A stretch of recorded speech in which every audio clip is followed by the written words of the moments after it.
Hi, my name is Christopher Olson. I'm 62 years old. I'm a male. I born a male, identify as a male. I was born in Bremerton, Washington, and moved to San Diego in 1972, fourth grade, and I am Caucasian. When did I figure out my identity? I figured out my identity in a couple of different stages, actually. When I was second grade, third grade, I had a crush on a little boy, and I had a fascination with a pop star. I was probably the only little boy that had David Cassidy posters all over my bedroom walls, but I didn't understand it. I didn't understand what the attraction was, why I felt the way that I did. When I was 16, I considered myself bisexual and admitted that I was attracted to both sexes, but I didn't tell anybody. I told my two best friends and my sister. Back in the day, people weren't out. It wasn't talked about. There was a lot of fear of anybody knowing.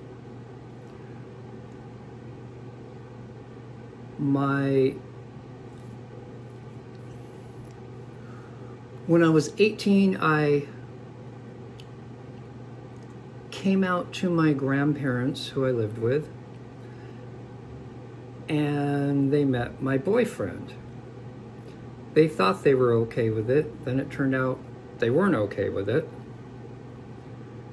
And they took me to a crisis center.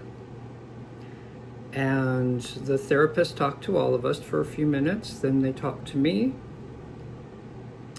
Then they brought my grandparents back in and said, he's bisexual, he's attracted to both sexes and wants to date both sexes. What was the crisis? And that put my grandparents, it gave them a different perspective because they're from a different time and didn't understand. It helped them to understand a little bit more. And eventually, my grandma would say, have fun at the parade. She would also add, but don't let me see you on TV. I don't think she cared if I was on TV. She cared if any of her friends knew. So there's just a stigma that was around it. It wasn't like it is now.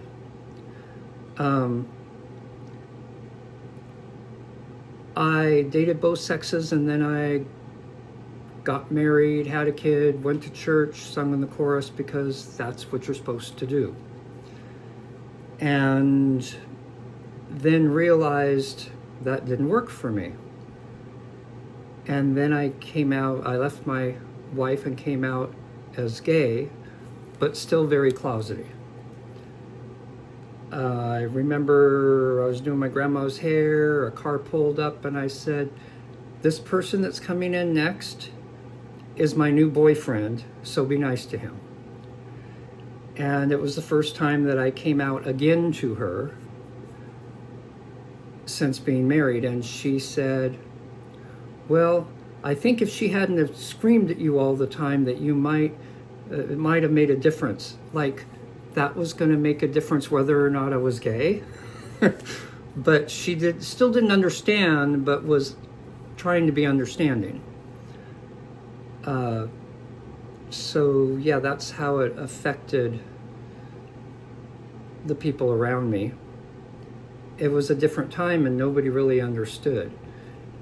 Even though the times are different, it doesn't mean that everybody will understand better than they did before, but there's hope that they may.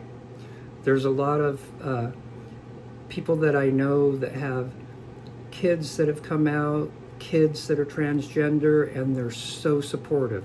That did not happen back then. It's amazing that happens now.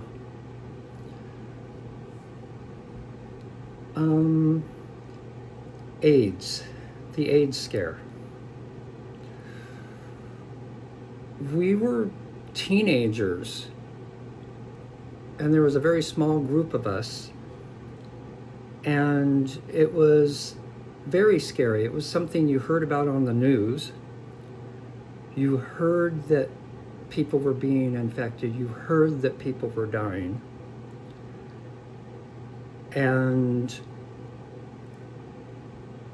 I remember hearing on the news people that were infected were having one-night stands and then writing in lipstick on the mirror in the hotel room, "Haha, now you have AIDS too."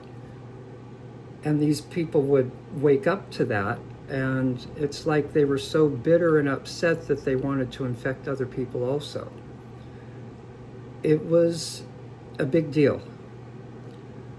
It still is a big deal, but it's not treated as much as a big deal as it should be. There's so many younger generation that get infected at a very young age, because I think they view it like, oh, you can take a pill and it'll go away. It's a lot better than it used to be, but it doesn't necessarily go away. So we were all scared. We were scared to date. We were scared to have sex. I think when we did connect and have partners, back then everybody was more faithful because they were afraid not to be.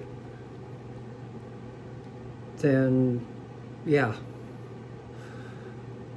And then my best friend came down with it.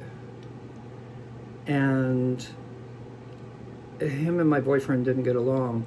They got along for me, but they didn't like each other. And I told him, I said, if he ever needs a place to stay, he's at my house, just so that you know that, before we moved in together. And then he was sick, in between places, came home from the hospital and was at my house. That was for a short period of time, and then another friend of mine got a new place and they moved in together. But to see the nurses were all set up with IVs and everything in my living room with my friend.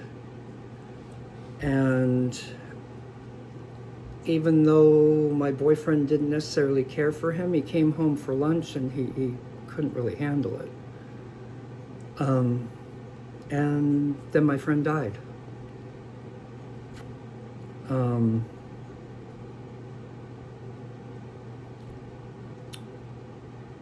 Yeah, he chose to stop taking the medicine that was helping him, and I kind of argued with him back and forth that you can't do that because you'll die. And he said to me, I'm tired. It's time. And that was very hard. But he asked me to take all of the syringes out of the fridge, break them and throw them in the trash for him. He wasn't going to take them anymore. It was just hard to watch him let go because he was so full of life. That's the whole time I had known him, he was so full of life.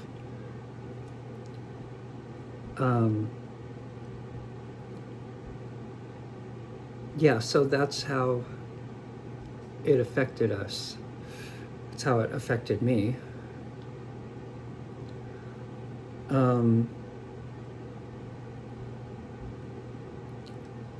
We didn't have role models really like there are now. There's so many role models that help the younger generation, I think, view things differently and think more out of the box. And it's great. We didn't really have role models. We were trying to figure it out as we went. I think that it's important that we have role models And the younger generation should appreciate that a lot of things have been, a lot of the older generation paved the way for things to be more free as they are now. As growing up, being in the closet, even when I was with my first boyfriend, I was afraid to come out to everybody around me because there was a lot of fear. And if you're able to grow up and not have that fear, that's wonderful. It is a different time now. And I'm actually amazed.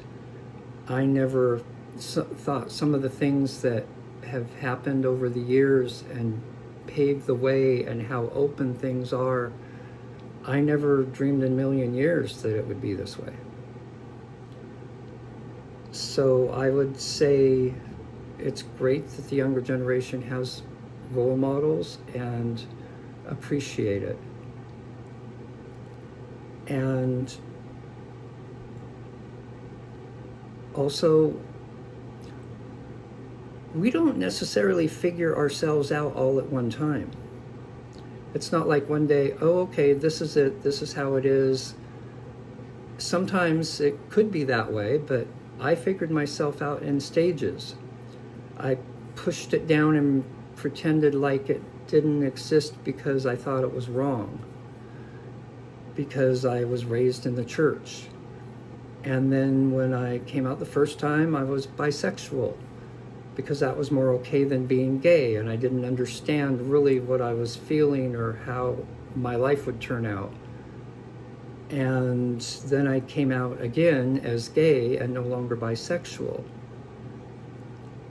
So society placed us in a category, and if you can get away from the categories that society places on you and just grow for yourself, and you may not understand everything that you're feeling or experiencing, but you'll figure it out in time. And we all grow at different stages. Hope this was helpful. Thanks.